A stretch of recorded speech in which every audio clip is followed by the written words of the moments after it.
Bonjour chers bien-aimés, nous allons continuer la suite de notre méditation sur la préparation de la parole de Dieu.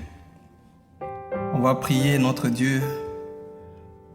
Père éternel, merci encore pour ce beau temps, pour ces beaux moments. Merci pour ta grâce, ton amour, ta fidélité. Merci pour toutes les choses. Si nous respirons encore, c'est parce que tu nous veux du bien. C'est parce que tu as un plan merveilleux envers nous. Nous te rendons grâce de tout ce que tu veux de nous et de tout ce que vous faites pour nous. Tu es le Seigneur des Seigneurs.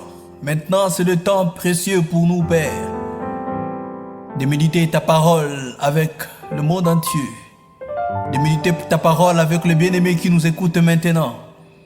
Père, inspire-nous, donne-nous la connaissance, la révélation, afin de comprendre ta vérité et de vivre selon ta volonté. Permets que le Saint-Esprit puisse nous révéler tous cette vérité, cette connaissance, afin d'être libre, afin de s'approcher devant vous, devant le trône de la grâce, sans crainte, mais avec foi.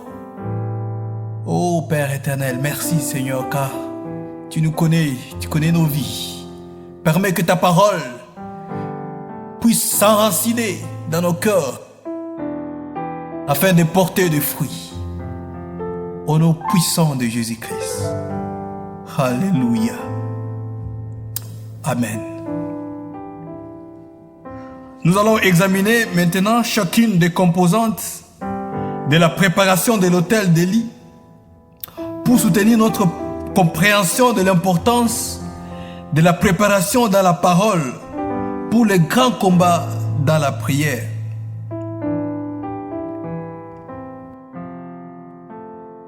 Élie, ce qu'il avait fait premièrement, il avait rassemblé les pierres.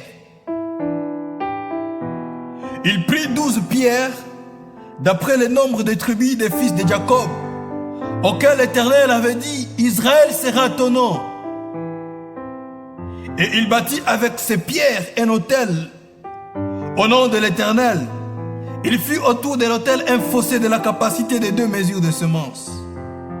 1 Roi chapitre 18, 31 à 32. Le feu de Dieu ne descend pas jusqu'à ce que les pierres soient en place. Mais quelles sont ces pierres? Le livre de Matthieu chapitre 21, 42, 44. Jésus leur dit, n'avez-vous jamais lu dans les Écritures, le pierre qu'ont rejeté ceux qui bâtissaient est devenue la principale de l'angle. C'est du Seigneur que cela est venu et c'est un prodige à nos yeux. C'est pourquoi je vous l'ai dit, le royaume de Dieu vous sera enlevé et sera donné à une nation qui en rendra les fruits.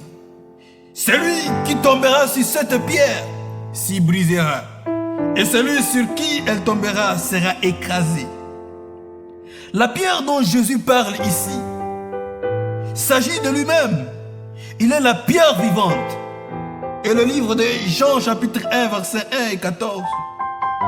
Au commencement était la parole, et la parole était avec Dieu, et la parole était Dieu, et la parole a été faite chair, pleine de grâce et de vérité. Et nous avons contemplé sa gloire, une gloire comme la gloire du Fils unique venu du Père.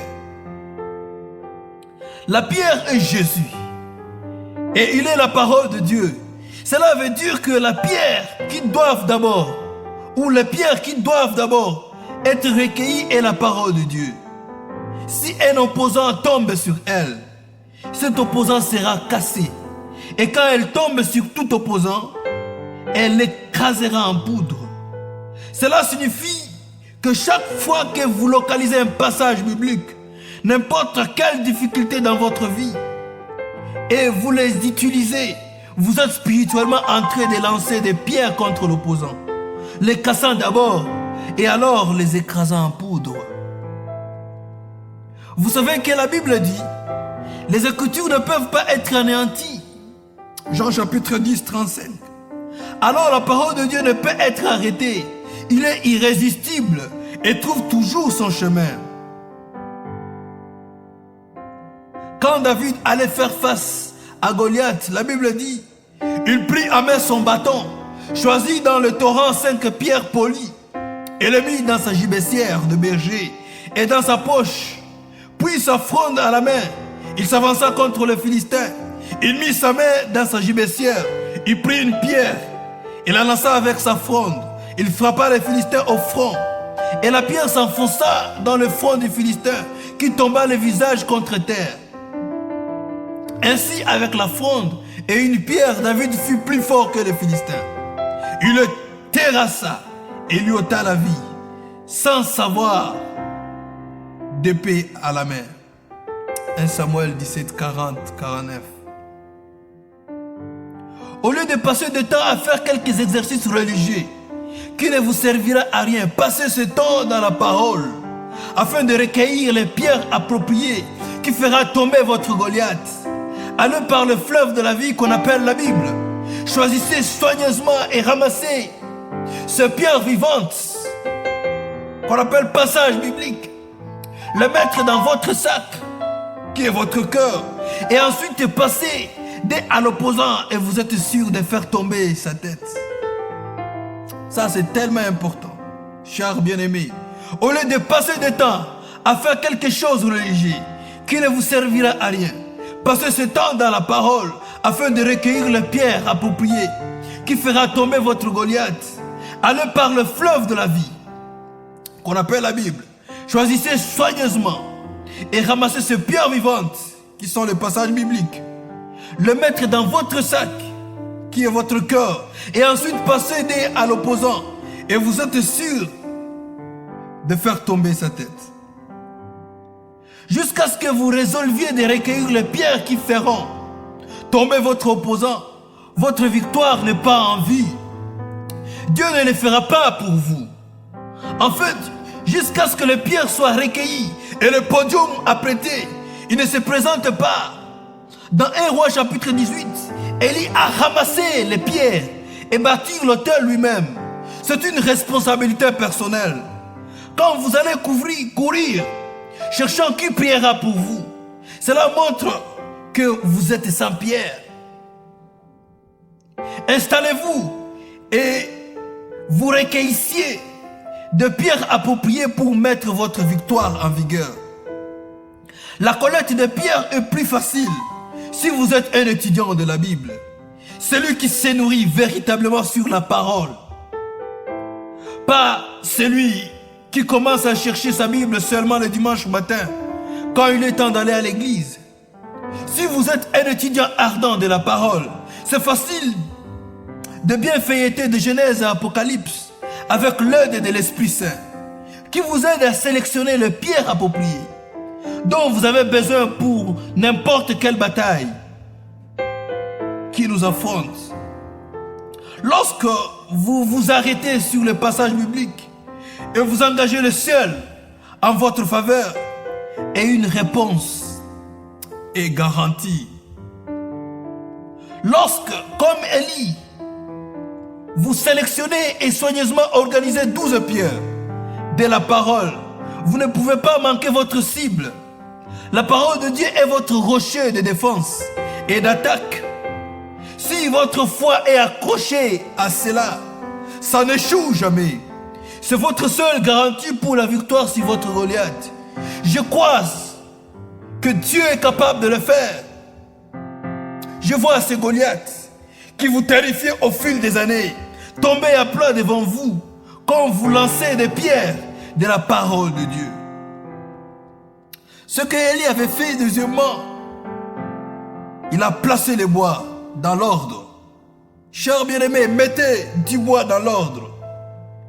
Il arrangea le bois. 1 Roi chapitre 18, verset 33. Le bois est un autre mot pour la parole de Dieu. Dans Luc 23, 31, Jésus dit, « Car si l'on fait ces choses au bois vert, qu'arrivera-t-il au bois sec ?» Là encore, il parlait de lui-même. Il est aussi l'herbe verte. Et il est établi dans Jean chapitre 1 qu'il est aussi la parole de Dieu. Ainsi, la parole de Dieu est le bois. Et vous ne pouvez pas allumer ou maintenir un feu sans la parole.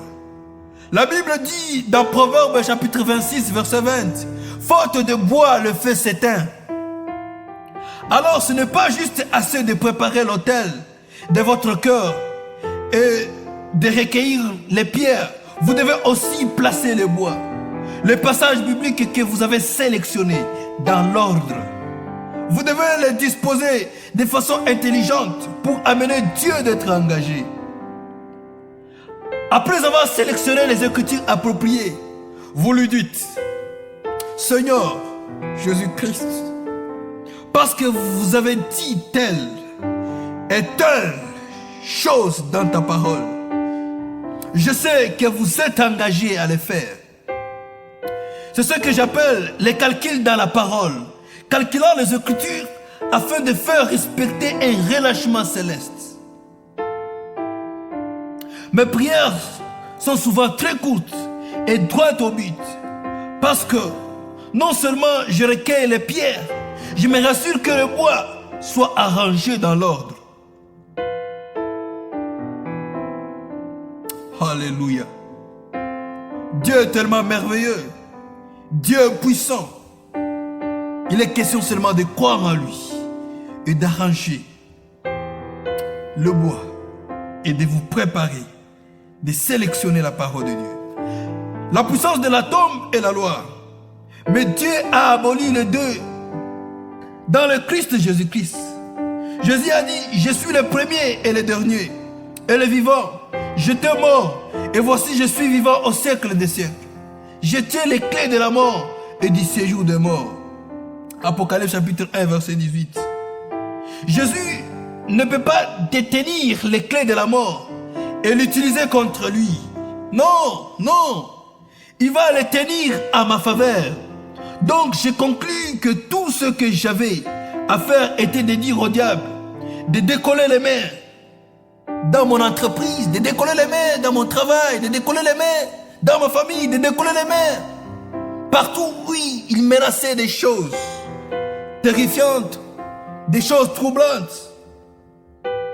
Ainsi, placer le bois en ordre est l'une des choses qui fait descendre le feu du ciel pour vous garantir un relâchement sur la terre. Dieu est merveilleux. Je vois la frustration de prières sans réponse à sa fin dans votre vie au nom puissant de Jésus. Troisièmement, ce qu'Élie avait fait, il a versé de l'eau. La Bible dit aussi qu'Élie a dit au peuple, coupa le taureau par morceaux et le plaça sur le bois. Puis il dit, remplissez d'eau 4 cruches et versez-le sur l'holocauste et sur le bois. Il dit, faites-le une 3e fois. Et ils firent une 3e fois. L'eau coula autour de l'autel et l'on remplit aussi l'eau, les fossés. 1 Roi chapitre 18, 33-35. L'eau représente ici aussi la parole de Dieu. Marie, aimez vos femmes comme Christ a aimé l'Église et s'est livré lui-même pour elle, afin de la sanctifier par la parole, après l'avoir purifiée par le baptême d'eau. Éphésiens chapitre 5, 25-26. Plus de paroles de foi que vous chargez dans votre prière, plus vous vous en sortirez. La plupart du temps, quand je me rapproche de Dieu dans les prières, je lui engage avec tant de passages bibliques que possible. Il y a ce témoignage que j'aime tellement.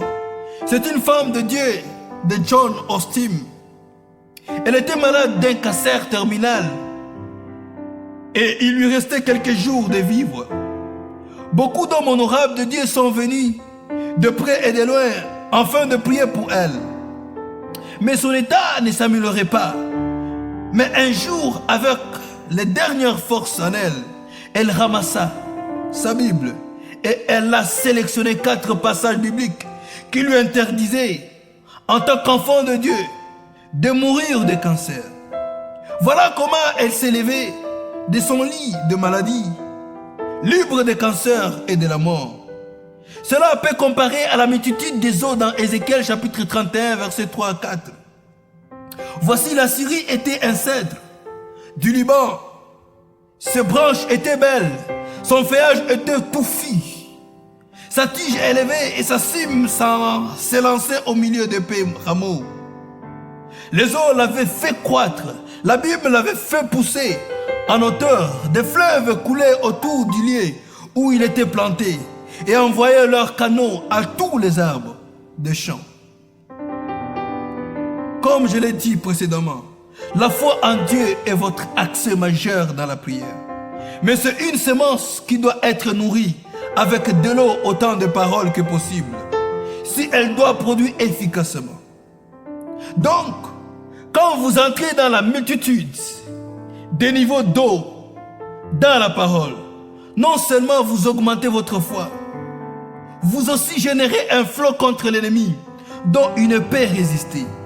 Rien ne peut faire obstacle à une inondation. Tout cède à elle. Il y a des pompiers, il y en a. Parce que vous ne pouvez pas lutter contre une inondation. Il vous suffit de sortir de son chemin. Sinon, il va vous emporter. Lorsque vous entrez dans le niveau d'inondation de la parole, vous êtes sur une fréquence qui ne peut pas être résistée. Vous ne devez pas rester bloqué dans la vie ou céder aux circonstances. Tout ce que vous devez faire, c'est de commencer une aventure dans la parole de façon décisive et avec tout votre cœur pour faire cesser le harcèlement.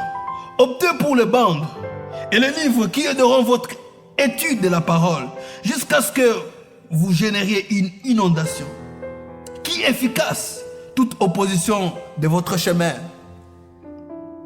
Pendant que nous méditons cette parole, je vis à Uvira.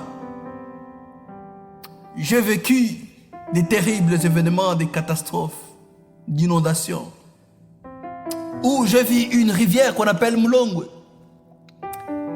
qui a débordé. Et cette rivière